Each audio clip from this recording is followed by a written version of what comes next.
A ver, vamos a desempacar esto porque a simple vista el tema de hoy parece de lo más cotidiano, Ujú. pero en realidad esconde un universo entero.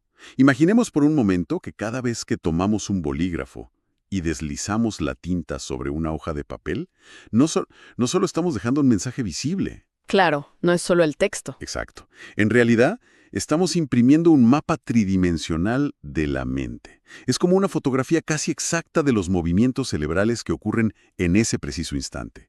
Y bueno, esa es la premisa central de nuestro análisis a fondo de hoy. Así es. El objetivo de esta inmersión es decodificar ese mapa mental. Queremos prestar especial atención al tipo y estilo de letra, al mensaje oculto que realmente envía, y sobre todo cómo un experto une todas estas piezas dentro de un contexto para identificar rasgos profundos de la personalidad. Yo la verdad estoy muy intrigado con esto. Y este es un tema que atrapa muchísimo. Y para armar este rompecabezas, tenemos sobre la mesa una colección de fuentes sumamente robusta. Vamos a integrar los hallazgos de expertas muy reconocidas en el campo, como Sandra Cerro y Merifer Centeno. Súper conocida, sí. Además, cruzaremos esa información con investigaciones académicas rigurosas. Específicamente, hay un estudio muy revelador sobre estudiantes universitarios que se publicó en la revista Pike. Y también vamos a usar las pautas clínicas establecidas por el Instituto Superior de Formación Apertura Psicológica, el ISFAP. Es un cruce de datos que de verdad transforma por completo la manera en que vemos un simple garabato. Yo estoy lista para que nos metamos de lleno. Pues arranquemos.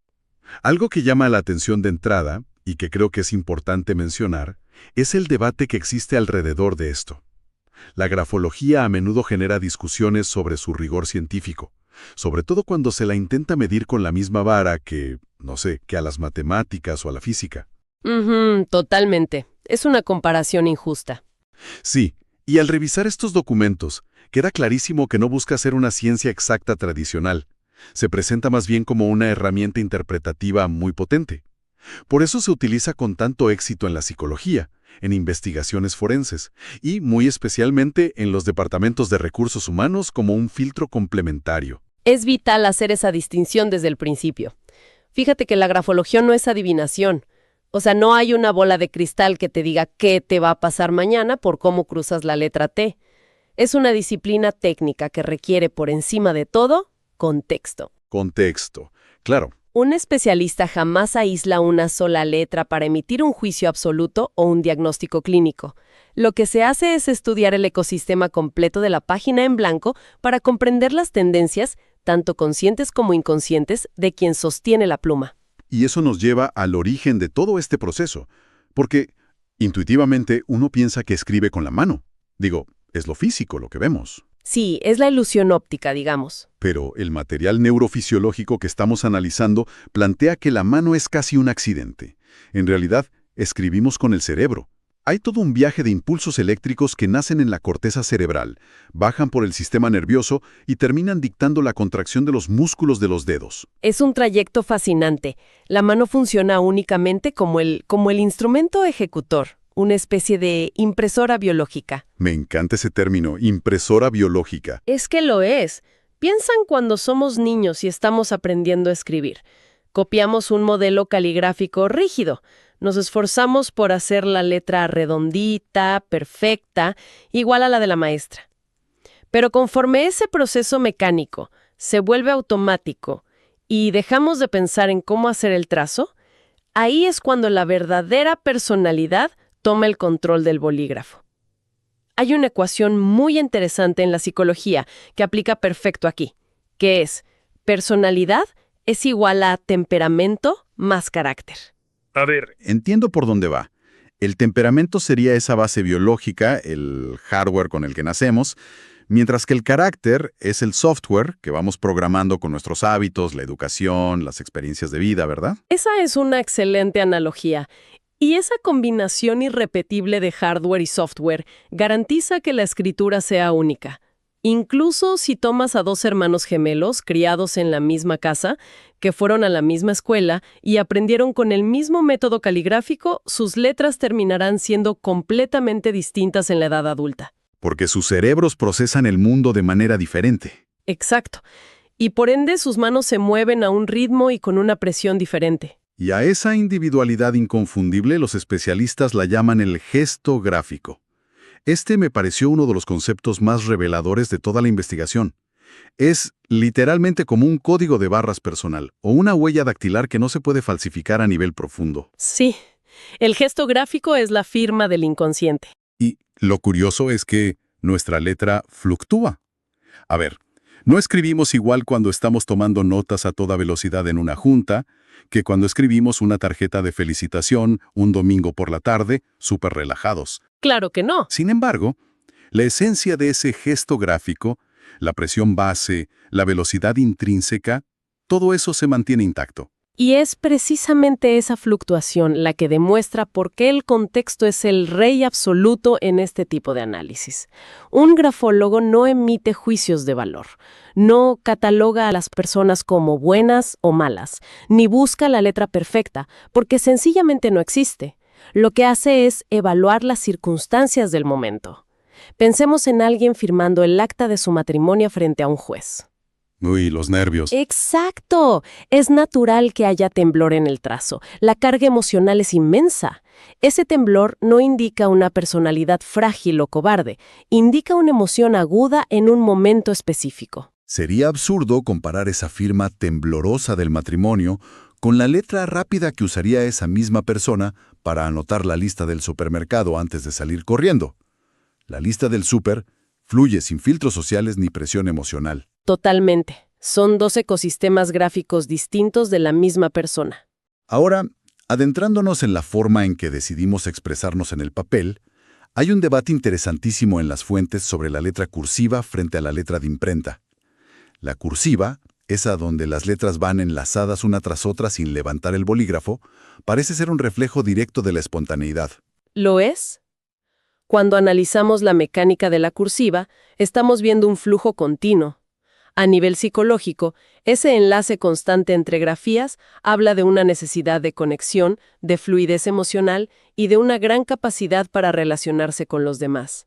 Como que no hay pausas para dudar. Exactamente. Quien escribe predominantemente en cursiva suele tener una intuición aguda y es muy expresivo en sus afectos. Aunque claro, esa misma velocidad y falta de interrupción también puede señalar un menor nivel de autocontrol frente a los impulsos emocionales. Claro, al no haber freno físico tampoco hay tanto freno emocional. Pero luego tenemos el otro extremo del espectro, la letra de imprenta, donde cada carácter está perfectamente separado del siguiente, como islas independientes. Ajá. Al leer sobre esto, da la impresión de que proyecta una mente mucho más arquitectónica. Alguien que escribe en imprenta busca, casi de manera inconsciente, que su mensaje sea cristalino. Sí, busca estructura. Prefiere la claridad y la precisión metodológica antes que la efusividad emocional. Y a veces, según las pautas clínicas del ISFAP, revela una persona que prefiere mantener cierta distancia, ser más reservada o incluso pasar desapercibida. Es un mecanismo de control. Al separar cada letra, el individuo está haciendo micropausas inconscientes. Y esas pausas son momentos de evaluación. Quien opta por la imprenta filtra más sus emociones antes de dejarlas salir. Sin embargo, la realidad humana rara vez se ubica en los extremos absolutos. Lo más habitual no es encontrar personas que escriban exclusivamente en cursiva o exclusivamente en imprenta, sino una mezcla de ambas. Y ahí radica la verdadera inteligencia adaptativa. Esa mezcla es lo que los expertos describen como la magia del equilibrio. Alguien que enlaza ciertas letras pero separa otras, de alguna manera está demostrando que sabe cuándo soltarse y cuándo contenerse. Me hace pensar en la agilidad social. Definitivamente. Es como una persona que puede ser el alma de la fiesta cuando el entorno lo permite, pero que mantiene una cautela profesional impecable en una reunión de negocios. Es el retrato de una personalidad madura. Alternar estilos gráficos refleja la capacidad de modular las habilidades sociales. Se tiene la apertura emocional de la cursiva, pero se regula con la prudencia analítica de la imprenta, dependiendo estrictamente de lo que demande la circunstancia. Ahora, hay una variante de esto que siempre genera muchísima curiosidad. Al revisar los datos aportados por Sandra Cerro, me topé con la explicación de qué sucede con quienes escriben absolutamente todo en mayúsculas. Ah, ese es un rasgo muy particular. Sí, porque uno pensaría que es solo por claridad visual, o quizá un hábito adquirido en carreras técnicas como la arquitectura o el diseño. Pero el trasfondo psicológico es un poco más denso. Escribir sostenidamente en mayúsculas funciona, en muchos casos, como una coraza. Es una metáfora visual muy potente. La mayúscula es rígida, estructural. Cuando alguien abandona por completo las minúsculas, a menudo está levantando un escudo protector frente al entorno. Para que no entren. Exacto. Es una máscara social diseñada para ocultar vulnerabilidades. Puede ser el reflejo de una autoestima frágil que compensa esa inseguridad, proyectando una imagen de fortaleza inquebrantable, precisamente para evitar que el verdadero yo quede expuesto. Pero hay un matiz ahí que cambia por completo la lectura. Si esas letras en mayúsculas, además de ser constantes, tienen formas muy angulosas, muy marcadas, el mensaje deja de ser defensivo y se vuelve casi ofensivo, ¿no? El cambio de tono es drástico ahí. Si la mayúscula es grande, de presión fuerte y llena de ángulos afilados, estamos frente a un carácter autoritario. Simbólicamente, en la distribución del espacio gráfico, la persona se está colocando constantemente por encima de los demás. La mayúscula domina, se impone frente a la masa que representarían las letras minúsculas. ¡Qué fuerte imagen esa! Sí.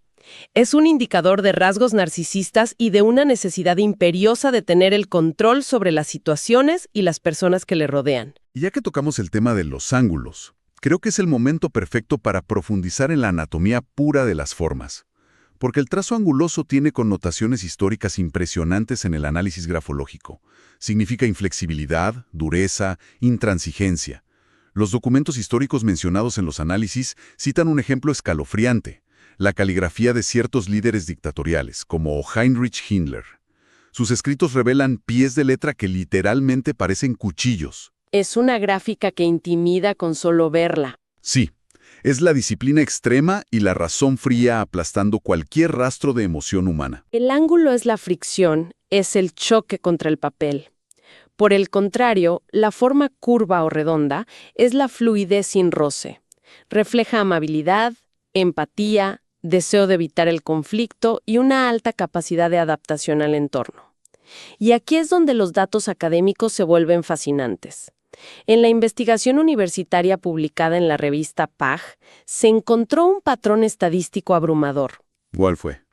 El 75% de las estudiantes analizadas presentaban una escritura predominantemente redonda. 75% es una mayoría contundente. Y lo interesante es entender el por qué. Los análisis sugieren que esto no es casualidad biológica, sino que muchas veces responde a factores de socialización. A menudo, se espera que las mujeres asuman roles más conciliadores, que busquen la armonía en sus entornos. Y esa pendencia hacia la pasividad, la tranquilidad y la adaptabilidad se plasma directamente en un trazo curvo, donde la pluma acaricia el papel en lugar de atacarlo. La escritura es, al final, una respuesta al entorno sociocultural en el que crecemos. Pero luego existe una tercera forma que rompe el molde tanto de los ángulos como de las curvas. La letra filiforme. Visualmente parece un hilo que se desenrolla, casi como un electrocardiograma plano donde es muy difícil distinguir una M de una N o de una U. Esa letra es intrigante porque encierra una paradoja tremenda. Por un lado, quienes escriben como si dejaran un hilo suelto demuestran una capacidad mental desbordante. Sus pensamientos van a una velocidad vertiginosa, mucho más rápido de lo que los músculos de la mano pueden seguir. Entonces, el cerebro da la orden de simplificar la estructura al máximo para no perder el hilo del pensamiento. Es brillante. Es agilidad pura, sin duda. Pero no nos podemos quedar solo con la parte positiva de la filiforme. La simplificación extrema también tiene un reverso. En un análisis profundo, esa misma forma indica con frecuencia evasión. Si la forma de tu letra es un hilo que se escurre, a menudo señala a una persona que busca evitar compromisos firmes, que huye del conflicto directo. Como que se resbala de las situaciones. Exacto. Por eso se la considera la escritura típica de los diplomáticos, de grandes estrategas que necesitan la ambigüedad o, en contextos más negativos, revela inestabilidad emocional constante. Es como si el trazo no quisiera anclarse a nada. Y hablando de cómo nos anclamos o nos movemos en el espacio gráfico, pasemos a lo que los expertos definen magistralmente como el termómetro de los sentimientos. La inclinación de la letra, porque no es lo mismo escribir perfectamente recto que acostar las palabras sobre el renglón? Para nada. La inclinación revela hacia dónde se dirige nuestra energía vital.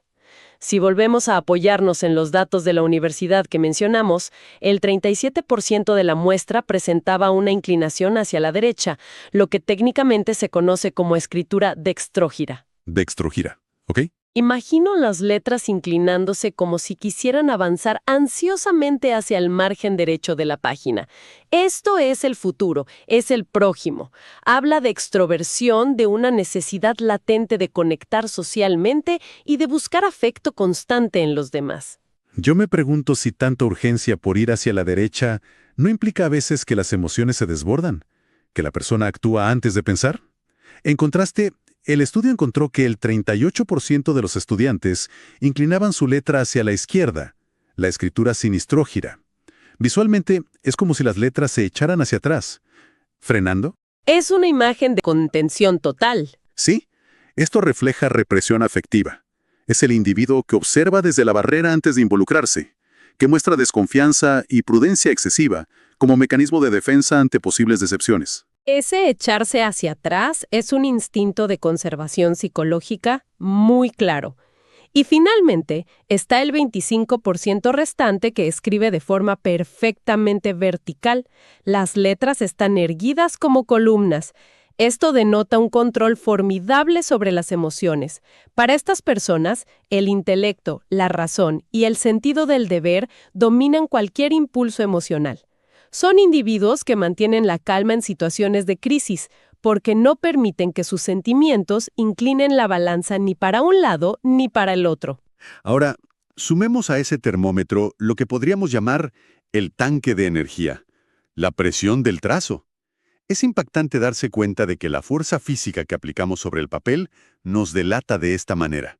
El papel representa la resistencia del medio ambiente, los obstáculos de la vida. ¡Qué buena forma de verlo! Si alguien escribe con una presión tan deficiente que el trazo de tinta se rompe o apenas roza la hoja, el experto no solo ve timidez, ve una falta de energía vital profunda que puede ir desde fatiga extrema hasta problemas de salud reales.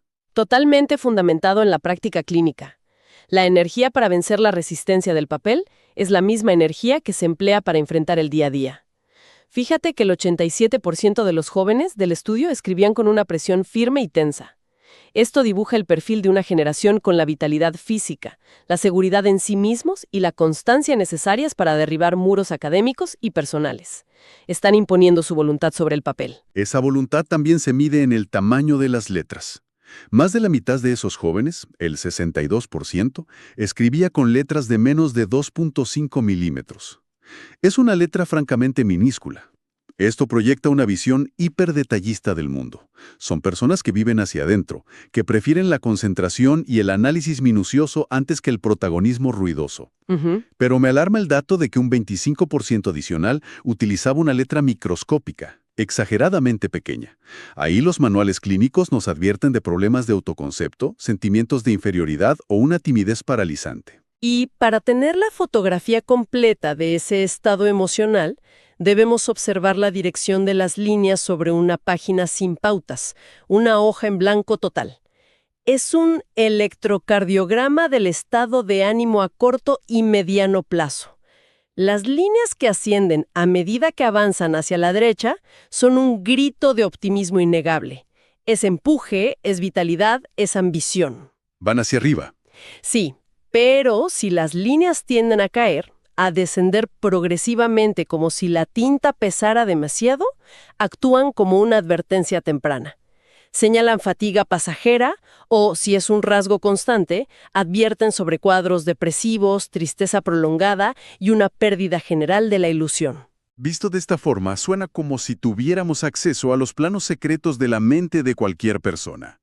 Y eso explica perfectamente por qué, en el mundo real y corporativo, la grafología tiene un peso tan significativo. Pensemos en el ámbito del liderazgo y los recursos humanos. Al contratar a un director o a un gerente, las fuentes destapan cómo los diferentes estilos de liderazgo quedan expuestos sin piedad en una hoja en blanco. En la selección de altos ejecutivos esto es invaluable. Pensemos en el líder autoritario, el clásico perfil coercitivo que dirige a través del miedo o la imposición rígida. El grafólogo no necesita escuchar su discurso de ventas, simplemente observa la hoja. Buscará esos ángulos afilados, una presión tan firme que se siente el relieve en la parte posterior del papel y un detalle clínico muy peculiar, la barra horizontal de la letra T. Ah, la famosa letra T. Sí. En perfiles muy dominantes, esa barra se ubica en la parte más alta del tallo y a menudo termina en una punta afilada, como un sable. Es el indicador de una voluntad de mando que roza la intolerancia hacia cualquier opinión divergente. Es una imagen tremenda, la barra de la letra T convertida en un sable cortando las ideas de su equipo de trabajo. Del otro lado del cuadrilátero está el líder conciliador, el perfil afiliativo que construye equipos. Y su escritura es el reverso de la moneda. Aparecen formas mucho más claras, una mezcla fluida de curvas que indican empatía, e incluso esos trazos filiformes de los que hablábamos. Como vimos, en este contexto, ese hilo diplomático señala a un estratega nato, alguien con el tacto necesario para navegar conflictos y unir a las personas hacia un objetivo común sin romper la armonía. Lo que hace que todo esto sea el polígrafo silencioso perfecto para recursos humanos. En una entrevista presencial tradicional, un reclutador puede ser víctima del sesgo.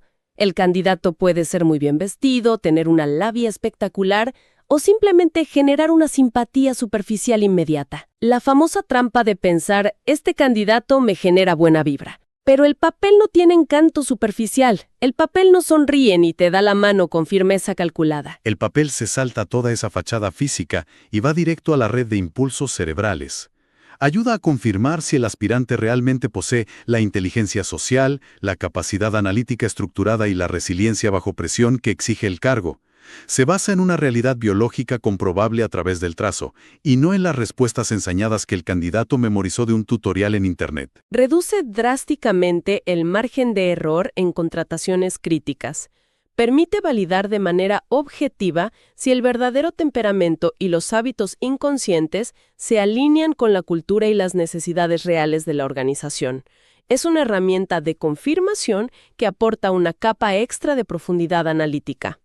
Y si nos detenemos a asimilar la magnitud de este viaje que hemos hecho hoy, la perspectiva cambia por completo. Resulta que una nota rápida en un cuaderno, una tarjeta olvidada en un cajón o ese papelito que alguien te deja pegado en el monitor de la computadora no son simples recordatorios. Son, en realidad, mapas tridimensionales de la psique humana. Documentos que, leídos en el contexto correcto y evaluando todo el ecosistema gráfico en conjunto, exponen niveles de energía vital, miedos camuflados, destrezas sociales asombrosas y vocaciones de liderazgo innatas. Ese conocimiento es una lente nueva para observar la cotidianidad. La comunicación no verbal siempre se ha enfocado en los gestos físicos o el tono de voz, pero comprender la carga psicológica del trazo escrito expande nuestra capacidad de análisis y de empatía de una forma que rara vez nos detenemos a considerar. Definitivamente. Para la audiencia, la próxima vez que reciban una felicitación escrita a puño y letra, o cuando tengan la oportunidad de hojear sus propios diarios de hace años, la experiencia será totalmente distinta. Ya no verán simples marcas de tinta sobre celulosa. Tendrán las herramientas para leer realmente entre líneas. Podrán cuestionarse si la fuerza de esa tinta refleja pasión, si los enlaces de la cursiva demandan afecto, o si esas gigantescas mayúsculas angulosas se levantaron como un escudo en un momento de vulnerabilidad. Es una capa de complejidad humana que transforma cómo interactuamos con el mundo escrito. Y todo esto desemboca en una pregunta que roza la frontera entre la psicología y el funcionamiento mismo del cerebro. Hasta ahora hemos establecido que el flujo es unidireccional. La instrucción nace en las neuronas, baja por los nervios, llega a los músculos de la mano y se materializa revelando lo que somos. Pero, ¿y si le damos la vuelta al sistema? ¿A qué te refieres? Existe una rama exploratoria conocida como grafoterapia. Plantea un enigma fascinante. Si una persona se somete a modificar consciente, deliberada y repetitivamente los rasgos de su escritura, digamos, forzarse a redondear los ángulos, a levantar las líneas que antes caían o a suavizar una presión excesiva, ¿podría ese acto físico y monótono enviar señales de retroalimentación de regreso al cerebro? ¡Wow! ¿Podría la mano a través del papel reprogramar vías neuronales y transformar activamente aspectos enquistados de nuestra propia personalidad? Es un laberinto entre la mente y la materia que queda abierto para la reflexión de quienes nos escuchan mucho después de que se seque la tinta.